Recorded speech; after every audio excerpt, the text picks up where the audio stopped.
আসসালামু আলাইকুম এভরিওয়ান, আশা করি আপনারা সকলে ভালো আছেন। আলহামদুলিল্লাহ আমি অনেক বেশি ভালো আছি। তো আজকে বাইকটা নিয়ে বের হয়ে গেলাম আমি আমার কালা মানিককে নিয়ে মিরপুর 14 নম্বরে ফ্রেন্ড সার্কেলের সাথে আজকে জমে আড্ডা দেবো। আর একটা ভিডিও শুট আছে, আপনারা সবাই দেখতে থাকুন এবং আমাদের পাশে থাকুন। তো চলেন মিরপুর 14 নম্বরে, let's go. Few moments later. Welcome bro, আপনাদেরকে আমার ব্লগে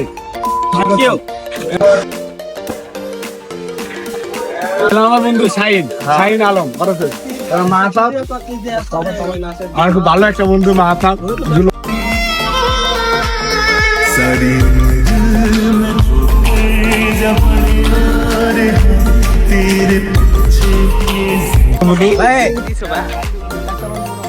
আচ্ছা মাহাতাবরে দে, মাহাতাবরে দে দে দে দে। আচ্ছা না না ফালাইবো না মাহাতাব একটা সুন্দর আইডিয়া। হ্যাঁ, আমার বন্ধু মাহাতাবে সাইকেল চালানোর জন্য পুরো পাগল হয়ে গেছিল। পকবার থেকে পুরো মারামারি করে বলতে গেলে যে সাইকেল নিছে, কিন্তু সে ঠিকমতো সাইকেলই চালাইতে পারে না।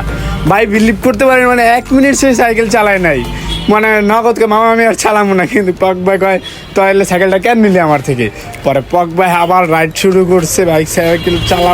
বাইসাইকেলটি আসলে পকবা অনেক সুন্দর চালাইছে, মাহতাবের থেকে অনেক বেস্ট চালাইছে। মাহতাব আসলে অতটা পারে না বাইসাইকেলটি, এটা সত্য কথা মানতে হবে। তারপর আমরা চলে গেছি আমাদের ফটোশুটে। তারপর আমাদের কিছু ভিডিও শুট ছিল। এই ভিডিও শুট গুলা করতে করতে আমাদের যে কত হয়রানি হওয়া লাগছে যা বলার বাইরে। মানে একবার করে অ্যাঙ্গেল চেঞ্জ করতে করতে আমরা পুরো বোরিং হয়ে গেছিলাম। মানে অনেকবার ভিডিও শুট গুলো করা লাগছে, তারপরে হচ্ছিল না। সবাই মানে দুষ্টামি ফেজলামি করলে যাওয়া ফ্রেন্ড সার্কেল মিলে এক লাগে একটু পর এই কাট চেঞ্জ এরকম হচ্ছে। তো আমরা এইভাবে করতে করতে আসলে অনেক সময় পার করে দিয়েছি। প্রায় বলা যায় যে মানে 4টা বাজে বের হয়েছিলাম ভিডিও শুটের জন্য।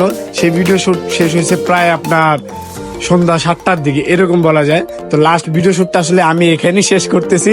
আজকের ব্লগ এই পর্যন্তই। আপনারা আমাদের পাশে থাকবেন, সাপোর্ট দিবেন। নতুন নতুন ব্লগ শুরু করতেছি, সবাই প্লিজ এটা সাপোর্ট দিন। আর ভুল ত্রুটি হলে ক্ষমার দৃষ্টিকে দেখবেন। আল্লাহ হাফেজ।